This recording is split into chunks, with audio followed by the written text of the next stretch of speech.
Josh Allen, your number 2 quarterback. Right. Bills didn't score a touchdown the second half. Yep. They scored 1 on offense the entire game. Got upset by the Steelers at home 23-16. Yeah. A disappointing start. Right. Any reason to worry about a regression there? No, I mean, listen, this is one where I'm self-scouting myself, and I would just say I'm not going to overreact here yet. Yeah, it was. Listen, Pittsburgh's not the defense you always want to play week 1. They do a lot of crazy shit. However, yeah, they blitzed on the dropback 2 out of 54 plays yesterday. Doesn't mean they weren't doing crazy shit in the back end. That's to confuse them. Yes, but that's they weren't aggressive with the blitz. Smart. I mean, well, why? Why blitz? Why let Josh Allen make the blitzer miss, and now you have one less guy down the field covering?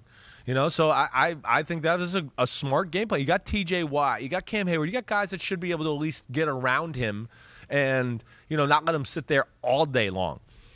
Buffalo controlled this game for the most part until about the third quarter. They had plenty of chances. Allen was a little off, certainly. This is definitely a game I'm going to go back and watch because I want to see some of the coverages and things they were doing. But Allen was a little off. The receivers dropped some big balls in a few moments. I mean, whether it was Emmanuel Sanders on one of the last drives of the game, Cole Beasley dropped a few balls. I mean, for one, he had one that was a third down. It was a 25-yard crosser he dropped. So they didn't, as a whole, play their best offensively. And, I guess to me the turning point of the game was one thing.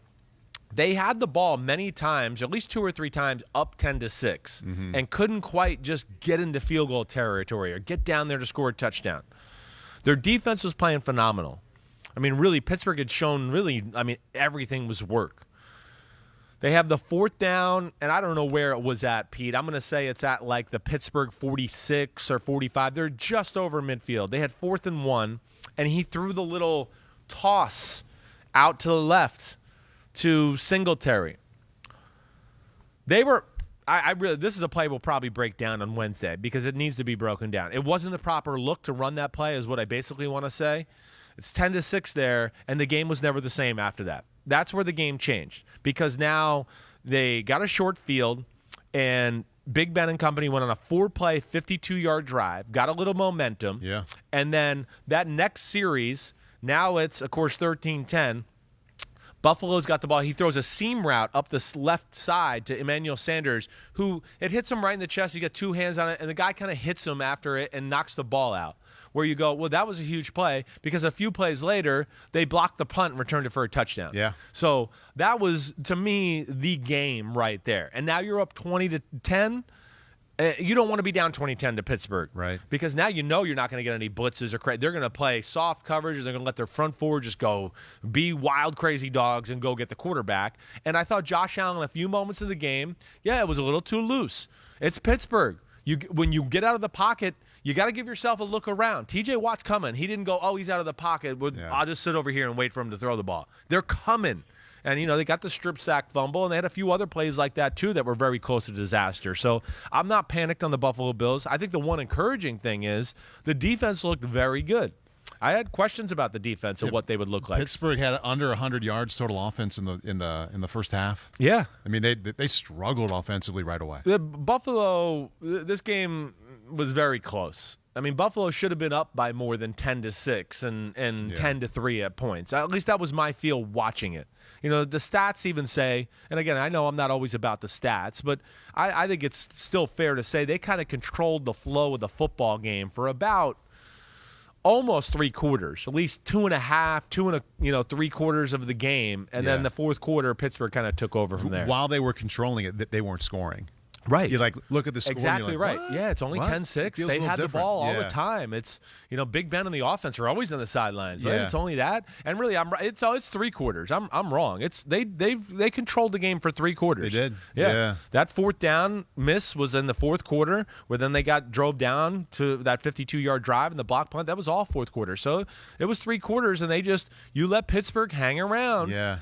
Big Ben and those receivers, as you see, they can make some plays too to change to flip the field position. You mentioned the stat, and you pointed out a good one. I want to go to the intangible a little bit with Pittsburgh. I know the focus of this right now is Buffalo.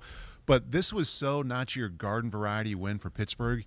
Think about it, going on the road to a team that's a popular, legitimate Super Bowl pick. Right. Most people think Pittsburgh was the bottom half of the AFC North. And who knows, maybe they still are coming into the season. And even though they had the winning record last year, people were like, you know what? Push that record aside. They sucked at the end of the year. Right. So they had all that going on, and they go in there and come from behind and win at Buffalo. You think about how much different they feel walking into their facility now as opposed to when that happened yesterday. I mean, whatever that feeling is and however you want to label it, I think they got an injection of that from yesterday more than anybody else. Definitely. It gives a little belief. I mean, the defense goes, okay, wait, we're still damn good. We don't have Bud Dupree. All right, that's a good start for us right there. TJ Watt didn't practice. Right. I guess he can still play. Yeah, he's TJ Watt, still a baller. You know, even the offense, you know, again, the thing to watch for them. New coordinator.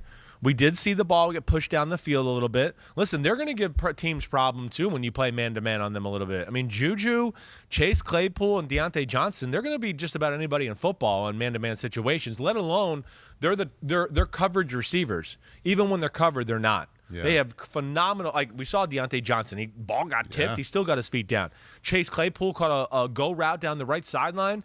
It was underthrown, and he plucked it off the guy's head, and the guy had 4 hands on the ball, and he still caught it. They're great that way. Juju the same way.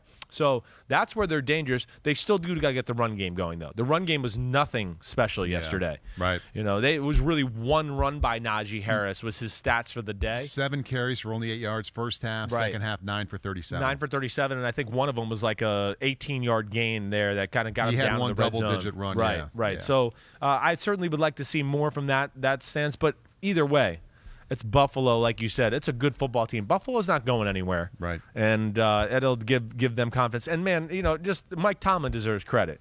I mean, come on. Nobody's chippier than him. He probably was nudging and edging his guys all training camp. You better have your butts ready. We got Josh Allen, the Buffalo Bills. Remember what they did to us on Sunday Night Football last year. You know, they're a highly motivated group. That was cool to see. Hi, I'm Mike Tirico, and thanks for watching. Make sure to hit subscribe for the latest news and highlights from NBC Sports.